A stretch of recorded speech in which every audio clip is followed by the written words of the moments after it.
Get in your maximum carnage.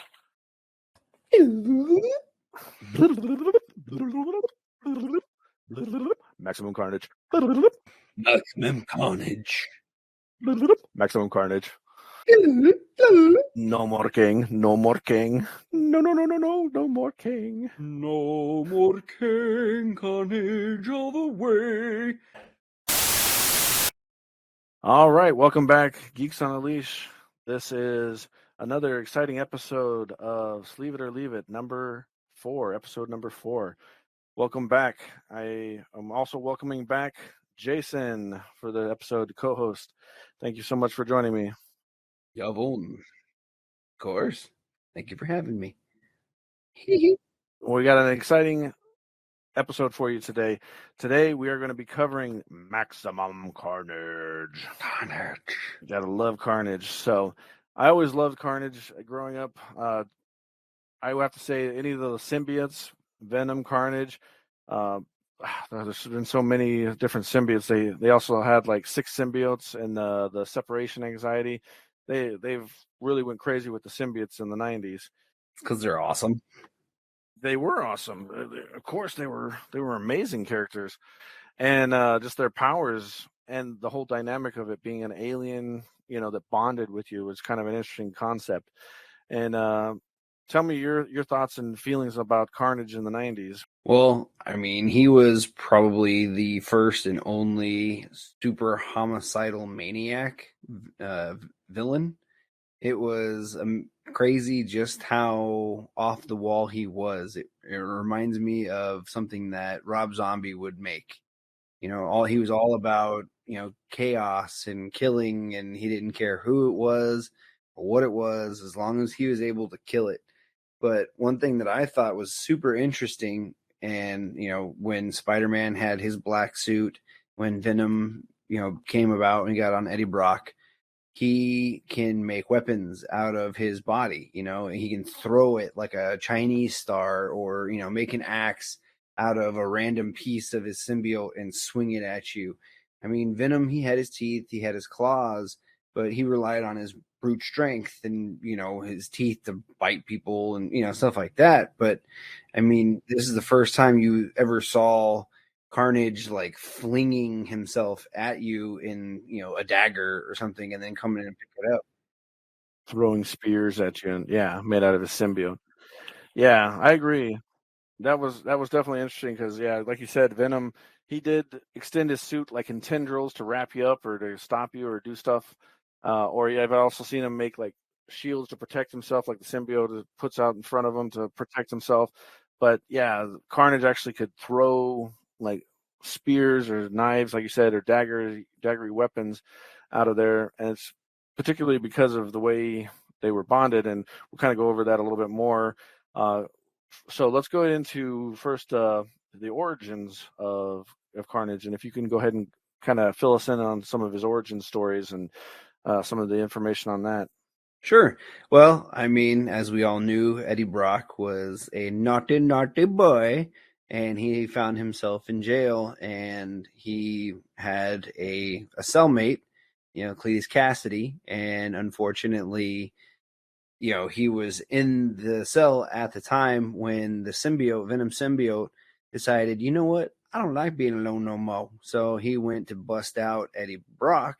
And as he basically was pulling Eddie out of the cell, a small piece of him, came dislodged.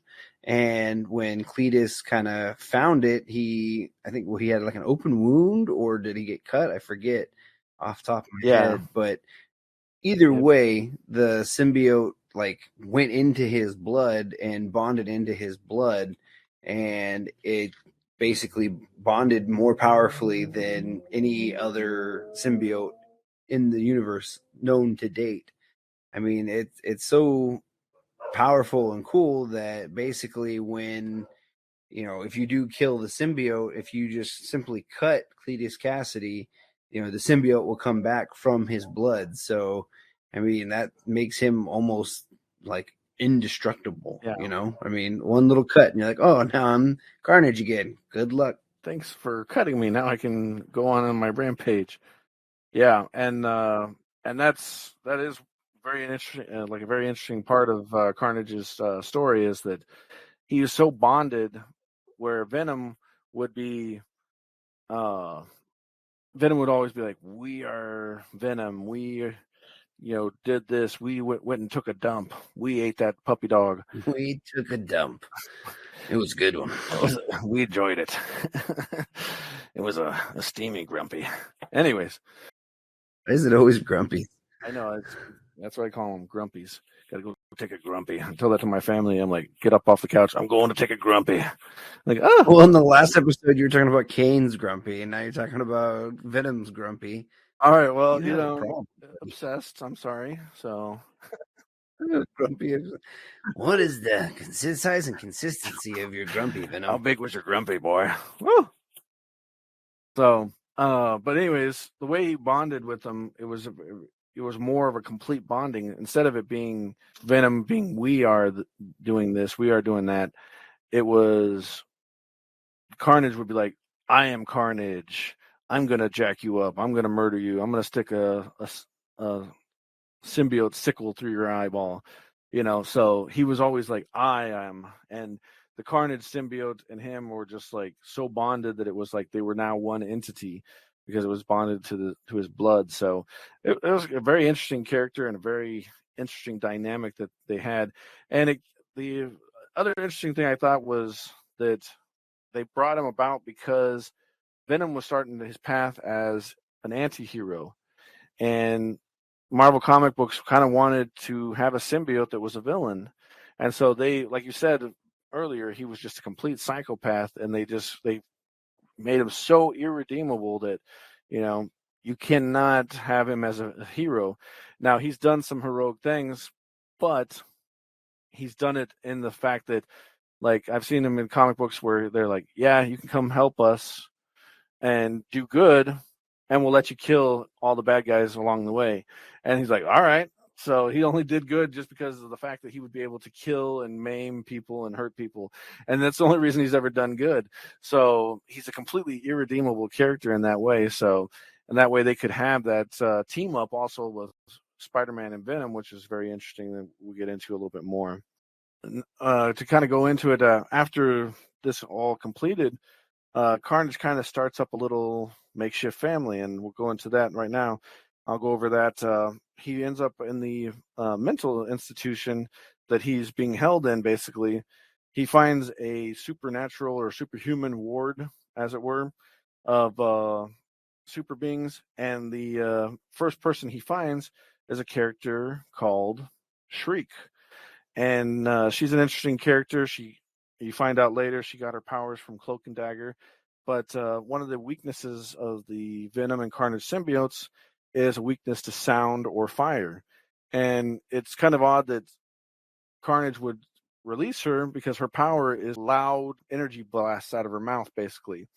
And so it's like she has the ability to kind of kill him at will if she wanted to. And it's almost like that psychopath side of him where it's like, yeah, this chick could take me out. I'm definitely going to hang out with her, I like it. A hint of danger. I like a woman that can kick my ass. Well, who doesn't? That's why I have a muscular woman fetish. Oh, okay then. Alrighty. Moving along. And so really interesting as they go off and they running around New York. And I don't know if we were talking about in the previous episode, with King episode, about Infinity War. Clone of Adam Warlock ended up creating a bunch of doppelgangers of all the heroes, and they were like crazy looking. They had sharp fangs, and they looked all crazy. Well, all of them had gotten killed off except for the doppelganger for Spider-Man, which basically had like bug eyes instead of having the white eyes like Spider-Man. He had the Spider-Man suit, but he had like bug looking eyes, and so he had like 6 arms and then the legs, so it made 8. But yeah, so they end up making that character as the doppelganger for Spider-Man. Well, it survived that event, and it was running around New York creating havoc. And then what's funny is it attacks Carnage and Shriek, and Carnage subdues him, doesn't kill it, wraps him up in his tentacles, or tendrils or whatever you want to call them, and holds it and is like, I'm going to kill this thing. And then Shriek's like, no, it's kind of cute. I like it. And they end up adopting it. Of course, a psychopathic woman, like, it's my baby. A baby. It's like she's treating the doppelganger as like a pet. She would have had a purse. She would have tried to put him in it. And so she ends up adopting it, and they are like, okay, so baby makes three. So he basically treats it like a baby, and they try walk around, and doppelganger Spider-Man basically kind of bonds with and Shriek because she saved his life, and so they end up almost kind of like a dynamic of baby and mother. They go around and they start creating more havoc and destroying things, and then of course they run into Demo Goblin or Demon Goblin. I think it's Demo Goblin, and he joins, and then another Spider-Man villain known as Karan basically joins the actual team. And so it's all these worst supervillains that are all about murder, death, and destruction, and they're basically like fighting each other half the time about which characters they or which people they're going to attack or kill, and they're just running amok and destroying the city. So Spider-Man, of course, sees what's going on, and he's completely outmatched, and Venom is running off, and he says, I got to stop this. And Venom's running off on his own, and Spider-Man's like, well, wait, we got to work together. And then they end up running into Black Cat, and Black Cat ends up joining their team. He's trying to convince Venom and Black Cat that they're going to go ahead and take them down peacefully. And Black Cat and Venom are like, no, we're going to kill them because they're more the anti-hero kind of characters. This isn't really how we operate. Exactly. And then they run into Morbius and Nightwatch, which Nightwatch is an interesting character, which we kind of discussed when we were researching this podcast. Nightwatch, for those who don't know who Nightwatch is, he was a short-lived Spawn. He was a short-lived character in the 90s, and basically, for those who don't know, Seth MacFarlane. Seth MacFarlane, Family Guy. Seth MacFarlane. What is his name? Who created Spawn? It's something MacFarlane. I don't remember. Hold on. Pause for a second. Research break. Todd McFarlane. Okay. I was saying Seth MacFarlane.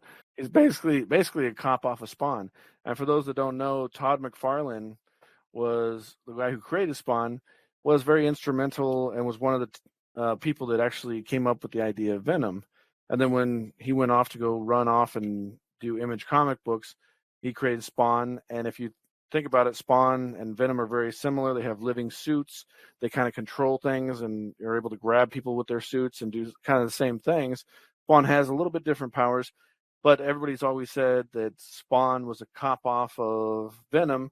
And then in this Maximum Carnage, they created Nightwatch because Spawn was so popular. So a Spawn cop off is fighting with Venom against Carnage. So it's kind of an interesting kind of ironic twist. The cop off of a cop off. Okay. Cop off of a cop off. And then, of course, other characters such as Captain America, Deathlock, Iron Fist, and Firestar join the fight. You kind of have these heroes that are like anti-heroes, a lot of them. You got Spider-Man and Captain America and Iron Fist that are trying to keep the peace. They're almost like trying to keep the anti-heroes from killing the villains. And you got these villains that are just complete psychopaths that are trying to kill everyone. Oh, another power that Shriek had was that she could control the minds of ordinary citizens. So they would turn ordinary citizens against the heroes. And like the anti-heroes are like, I'll just kill these people. They're attacking me. So, Venom's like, well, they're not innocent if they're attacking me. Logic sound. And so they had to like protect them. But yeah, it was an interesting fight and interesting dynamic with the back and forth between the anti-heroes and the villains. But eventually it came to a head, and there was Carnage. All the other villains were defeated. Carnage escapes. The heroes kind of are taking care of the last remnants of the villains, and Venom goes chasing after Carnage. Then after that, then you see you see Spider-Man jumping off to go stop Venom from killing Carnage. When that fight happened, it was kind of an interesting fight and dynamic. Can you kind of describe kind of how the fight was happening? Well, it kind of turned out to be more of a Royal Rumble, everybody against everybody. First, it was Spider-Man and Venom trying to kill Carnage or stop Carnage. Then when Spider-Man realized that Venom was just straight trying to kill Carnage, then he was trying to first try to talk to him and be like, "Yo, you need to calm down." And Venom was like, "No, you big pansy. If you're gonna be such a softy, then I'm gonna kick your butt so I can have free reign to kill Carnage." And while they were trying to hash out and solve their problems, Carnage was just like, "Well, I'm just gonna kill everybody." And so it was definitely an interesting fight because you never know who was going to throw a punch at whom.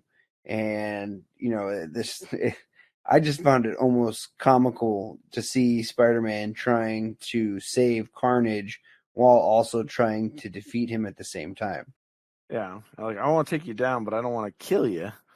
Definitely an interesting dynamic that the fight took, and then it ended with an explosion. I can't remember. They were in some warehouse and there was an explosion. I can't remember how it happened. There was a fire and there was some. I think it was like chemicals or something. Anyways, there was a big explosion, and the symbiote on Carnage got completely roasted off of him, and he still had the symbiote. He was like a charred, not a corpse, but he was a burn victim after that. Looked like bacon. They couldn't find Venom, and I remember Captain America showing up and saying, you know, "Hey, where's Venom?" And he's like, "I don't know." He's like, "Did he get caught in an explosion and die?" He says, "Well, I guess we'll not know until we see if he comes and appears somewhere else." And so they were like, for the longest time they were they kind of left it open, like, did Venom die? But in the back of your mind, when you're reading that comic, you're like, "There's no way Venom died. Of course he got away." Yeah. But they tried to allude that, well, Venom could be dead. We don't know. But like I said, as a kid reading that in the '90s, I was like, Venom's not dead. Get over it. He just went for a pack of smokes and a gallon of milk. He's trying to skip out on his kid, man. He wants to go. He tells Carnage, "I'm gonna go get some cigarettes. I'll be back." It's like, "No, Daddy, no. No, Daddy, I know what that means. I love you." All right, so I think that's a pretty good episode. I will go ahead and leave it on that note. And for those that don't know, we're going to do the Sleeve It or Leave It. I'm sure if you've been listening to the previous episodes, you should know by now. Now we're going to do the Sleeve It. Would you sleeve it and put it into one of those plastic sleeves and keep it in your collection, the Maximum Carnage collection, or would you leave it on the shelf? So I'll leave it to you first. Well, I mean, as you know, Venom is by far one of my favorite characters. Top 3, definitely. And by far my favorite Spider-Man universe character. So I would sleeve it all day. I have to agree. I mean, in the '90s, I remember, like, I missed a couple of issues when we were trying to get. I was trying to get my dad to buy the issues, and I was like, I later went back and bought them. I even went and bought the trades, the full books of them. I absolutely loved this comic book. I mean, it was just one of those comic books, and I think it was because it almost felt naughty to read because you were just watching. Naughty. So naughty. Well, when you're a kid, most comics are like, Spider-Man beats up, a character and takes him to jail. This character, you were watching Carnage like murder people and like kill security guards and twist their necks, and just like I was like, wow, this is a more mature comic book, darker comic book. It's a little morbid there, brother. I know. Well, I still mean to make it sound morbid. I'm just trying to. Oh, yeah, we're snapping necks and slitting throats. Yeah. This is twisted. I love it. Right up my alley. Really scratches my homicidal itches. Yeah. Maximum Carnage. Oh, I see what you did there. But yeah, I did love that aspect of it. It was definitely a more mature comic book, and it was more engaging. It was something you hadn't really seen from a Spider-Man comic. It was very dark, and you got to see these anti-heroes versus these psychotic villains. So it was a great issue. I loved it. So yeah, I definitely would say sleeve it on my part too. All right, I think that's our episode for today. Thank you so much for tuning in. Be sure to tune in next Wednesday. We're going to try to do these every Wednesday for this season. So go ahead and like and subscribe at our Facebooks, Twitters, and Snapchats, and all that jazz. Look for us, Geeks on a Leash. See you guys next time. Hey, all you sexy freaks. You know that like half the audience just left right there. You know it.